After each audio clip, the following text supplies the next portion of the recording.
Hey y'all, I got an anime channel called Mystic Sage, where I do anime top 10s, speculations, and more. You can also follow me on Twitter, Instagram, and Twitch to keep up to date with me, the channel, and even for some entertainment. Links will be in the description below. Thanks guys, enjoy the video.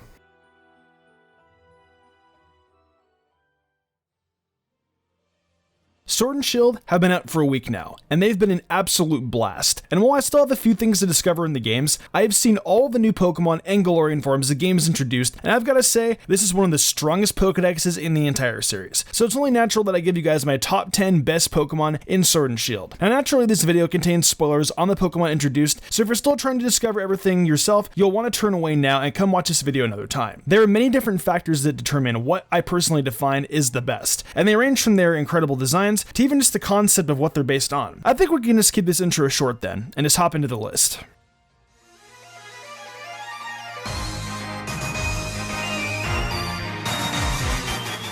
So starting things off here at number 10 are the 4 fossil Pokemon, Dracozolt, Arctozolt, Dracovish, and Arctovish. These are the only 4 fossil Pokemon ever to be without the rock typing and come together in a very different way. You have halves of fossils in Sword and Shield instead of whole fossils like games in the past, and that results in wacky abominations to be made. If you take a look at Dracovish, it's just a fish head on top of some tail and walks around standing upside down using a pair of hind legs. In the case of Arctovish, it's a fish head upside down on some sort of weird body that it is forced to become adapted for swimming. The other 2 are small dinosaur upper bodies thrusted onto the lower bodies of the aforementioned Pokemon, and it's all just so weird but extremely creative. It almost makes me wish that they'd include some of the other fossil Pokemon as well, and got them in on this fusion sort of deal. They're interesting typings too, being a mix of water, ice, dragon, and electric type. One can only hope that someday we get to see the other halves of these fossils, maybe in an enhanced version of Sword and Shield or something like that. These Pokemon may look like they wish they were still dead, but they're pretty awesome regardless.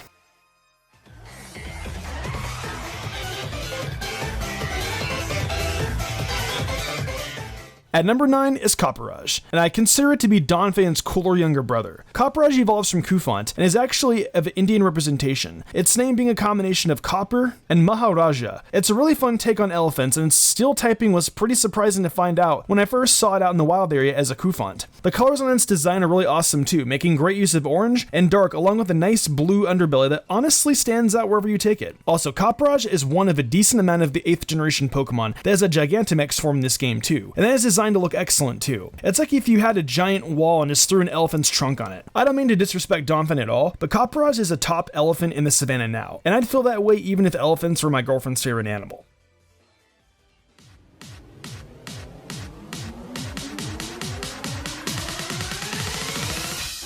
Up next, we have the punk Pokemon, Toxtricity. Toxtricity is an electric poison type punk rocker dinosaur thing, and it's just plain awesome. We actually see Toxtricity early on in statue form by the lighthouse in Holberry. It says that it protected the lighthouse in the past. As far as I can tell, there's nothing that actually tells us about what it was protecting the lighthouse from, which is a little disappointing. Perhaps there will be some free DLC in the future that gives us a little bit more story content around Galar, and that will be one of them. We'll just have to wait and see. Anyways, you find this dope guy as a baby Toxel in the Route 5 Pokemon Center. It's pretty useless at first, but it's a very solid mixed attacker once evolved. Sure, it gets absolutely destroyed by ground types, but I don't think anyone can say that electric and poison isn't a cool type combination concept. Even cooler, it has 2 different forms, being its amped and low key forms. Yeah, that's a term I never thought I'd see in a Pokemon game. I would have to say most people's favorite animal is the ant form though, as it's one that truly gives off that electric vibe. Although if you want to use it solely as a special attacker, then the low key form might be a bit better for you. Competitive aside, this Pokemon was just awesome to use in my initial playthrough. I wasn't planning on it at first, but my Twitch chat convinced me to take it, and I'm so glad they did. I'm really looking forward to seeing this Pokemon in the anime, as well as hunting for it shiny. If we can get some cool Toxicity merch in the future, that'd be really nice. What else can I say? I like it a lot.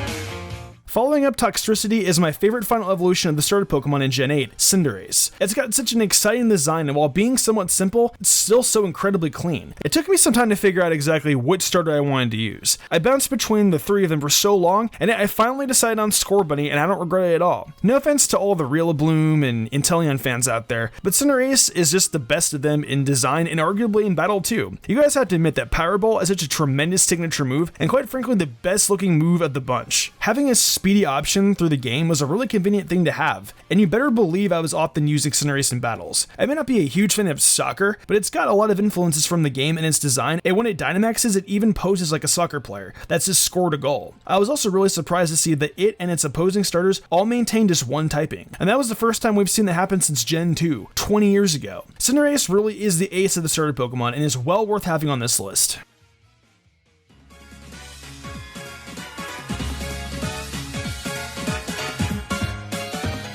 Next is Corviknight, and ever since its reveal, I thought of it as being this really dope Pokemon I was destined to use. Thankfully for me, it's the early bird Pokemon in these games, and I got my chance to use it right out of the gate. It started off as a Rookidee, which is the only second pure flying type Pokemon, and turned into Corvisquire before finally reaching its destination as a taxi for the Galar region, Corviknight. The naming scheme of these Pokemon actually follows things that can be associated with royalty, starting with the Rook and Rookidee's name, which can be drawn back to chariots which were very much used by those of royal blood long ago. As for Corvisquire, it's obviously getting its name from a squire, which is sort of an apprentice to a knight. And finally, Corviknight, which is pretty self-explanatory. Corviknight is a really well-respected Pokemon in the Galar region, and is probably one of the coolest things to being actual royalty itself in the region. And that's just one of the many reasons why I like it so much.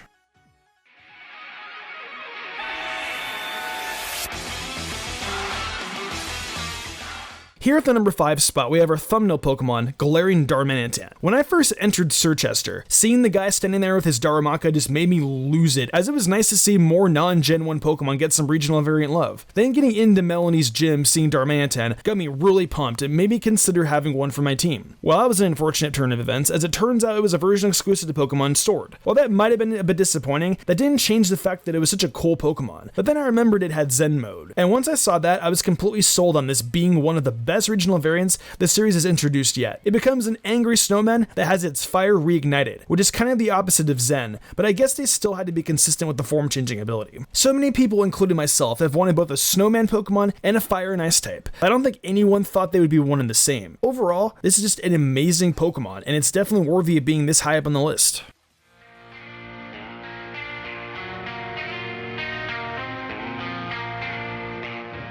With the number 4 spot, we have yet another Ice-type Pokemon that once again can be found right outside of Sirchester, being Frostmoth. You first get this Ice and Bug Pokemon as a Snorm, which then later evolves into Frostmoth, with high enough friendship and Night. How funny that one of my new favorite Pokemon has the same evolution method as my favorite Pokemon of all time. The design of this thing is just the very definition of elegance. Sure, it'll get absolutely bodied by any Fire or Rock-type Pokemon, but keeping it away from Colossal is not really an issue. What's also great about this Pokemon is that I've seen so many posts on social media about the Poodlemoth being a real-life Pokemon, which I couldn't really disagree with. So the fact that Game Freak finally turned the meme into reality makes me very happy. I could go on and on about Frostmoth, but I just feel like I'd start repeating myself about how awesome it is, and now I can't wait to see it in the anime. So I'll just stop right there and move on to the next entry.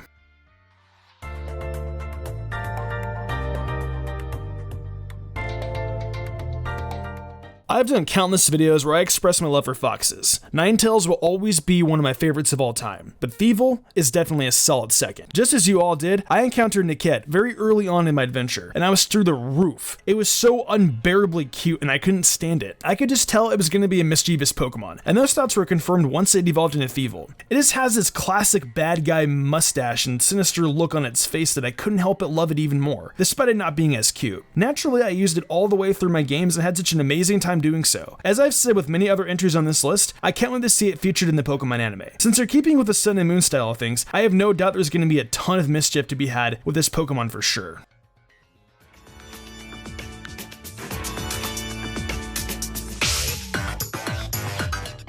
Just shy of the number 1 spot, we have Galarian Corsola and its evolution, Cursula. Now, most of you know this by now, but Corsola has been one of my favorites for a very long time. Using it a lot in Gold and Silver as a kid, seeing Misty's in the Pokemon anime, there have just been so many factors that have made me love this Pokemon to death. And now I can say that literally, because it's a ghost type, I love it even more. Now, this actually could have made sense as an Alolan form since it's constantly being eaten by Marini and Toxapex, but Game Freak decided to take a much more darker approach. Due to climate change, this kind of Corsola was wiped out and took on the form you see today. That hits home so hard because of the crisis the the planet is facing now. And the fact that Pokemon is reminding us of that is kind of funny but also very sad. This concept is even further improved upon with its Galarian evolution, Cursula. It doesn't do anything special with the typing, but the design is just awesome, and having a solid 100 stat increase is always nice to see. It's got a really nice ability in Perish Body, which is basically just a Perish Song when you get hit by a direct contact move. Everything about these two Pokemon is just plain amazing, and it definitely deserves its spot at number 2. I never knew I needed these regional variants in my life, but I'm really glad I have them now.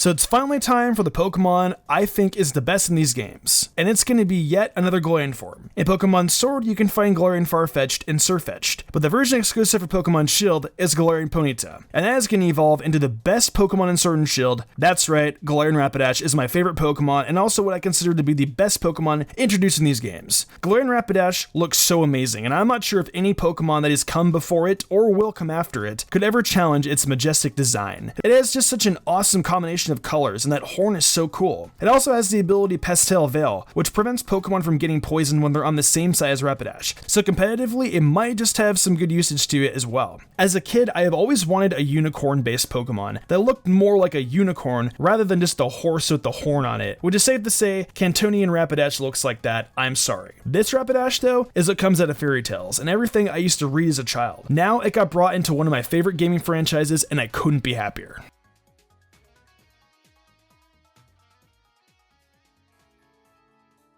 That's going to do it for the top 10 best Pokemon in Sword and Shield, and man, was it difficult to narrow down to just 10 entries. These games are incredible, and the amount of Pokemon that they introduced feature the perfect mix of Galarian forms and new Pokemon, and honestly, they've all got their own charm and great qualities to them. I want to hear from you guys though, so let me know in the comments below what you think the best Pokemon in Sword and Shield are. I'd love to know. If you enjoyed the video, why not leave a like and subscribe to my channel with notifications on, that way you never miss an upload. If you want to support me further, consider following my Twitch where I stream a lot of Pokemon content and all kinds of other Nintendo content like Zelda, Fire Emblem, and much more. Also, I've been reviewing every episode of My Hero Academia Season 4 over on Mystic Sage, so head over there if you're into that too. I would love that a lot. Want to support me further in game called Perks? Check out my Patreon. Daniel Leone, Lady Crimson, Memory Martin, The Lazy Leo, Matthew Young, Awesome Lega, Jarrett Weiss Austin, Sodden Grider, and Enigma97 did, and I want to thank them personally for going above and beyond. It means the world to me. I think I'm gonna wrap this up though. I'm Mr. Gumbrian, and I will see you in the future for more awesome Pokemon content.